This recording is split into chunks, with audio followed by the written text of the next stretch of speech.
यहां पर एक सूत्र आता है।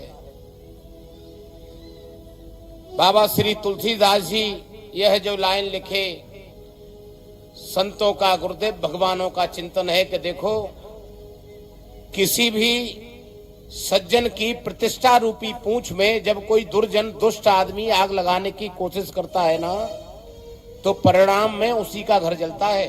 जय हो।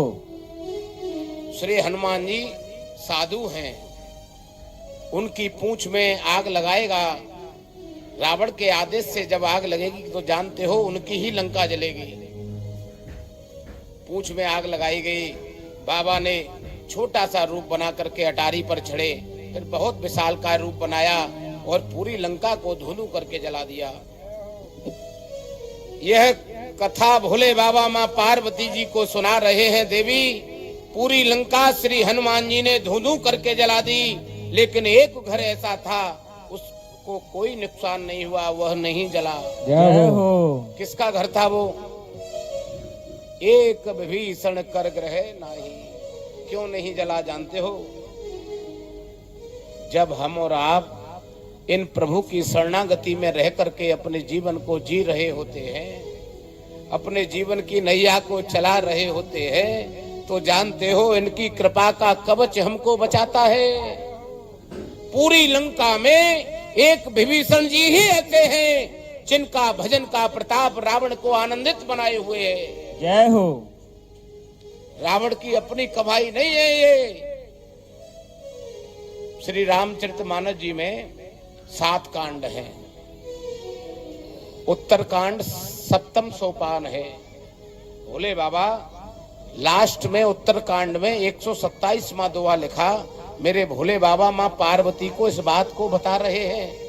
कहे देवी, सो कुल धन्य मां सुन जगत पूज्य सुपनीत, श्री रघुवीर परायण जेहि नर उपज विनीत। हे देवी, वह कुल पूजने के योग्य है।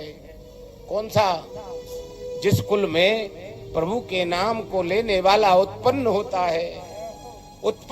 है, पैदा होता है। और इतना नहीं देवी, जिसके घर में एक भी भजनानंदी हो, उसकी 27-21 पीढ़ियां आनंद करती हैं। जय हो। 10 पीढ़ी पितृपक्ष की, 10 पीढ़ी मातृपक्ष की ननिहाल, और एक वह स्वयं जिसमें आनंद ले रहा है।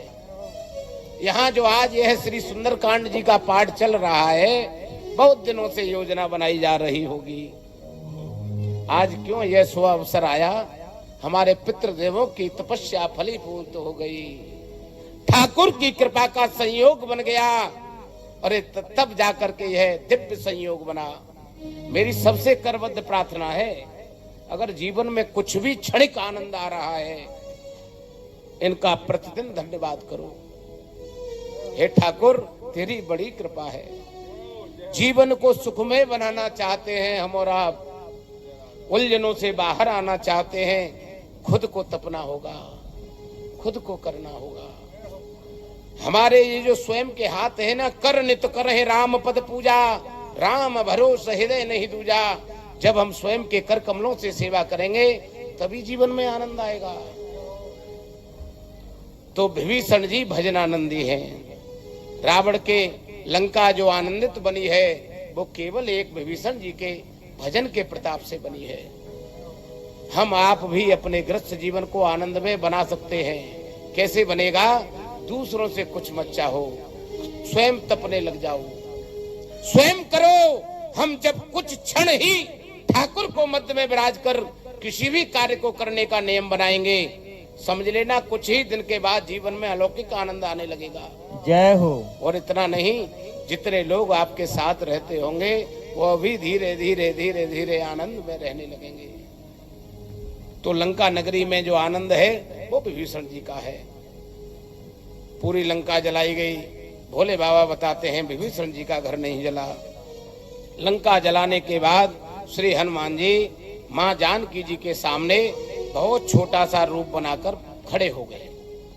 हाथ जोड़कर बोले, मैया, प्रभु ने जब हमको भेजा था तो आपकी खोज के लिए कैसे आपको विश्वास होगा, तो हमको राम नाम लिखी हुई मुद्रिका दी थी। माँ, आपके आशीर्वाद से आपका पता भी लग गया आपने हमको अमोघ आशीर्वाद भी दे दिया। और इतना नहीं मेरी माँ, आपके आशीर्वाद से हमने इनको प्रसाद भी दे दिया। अब माँ आपसे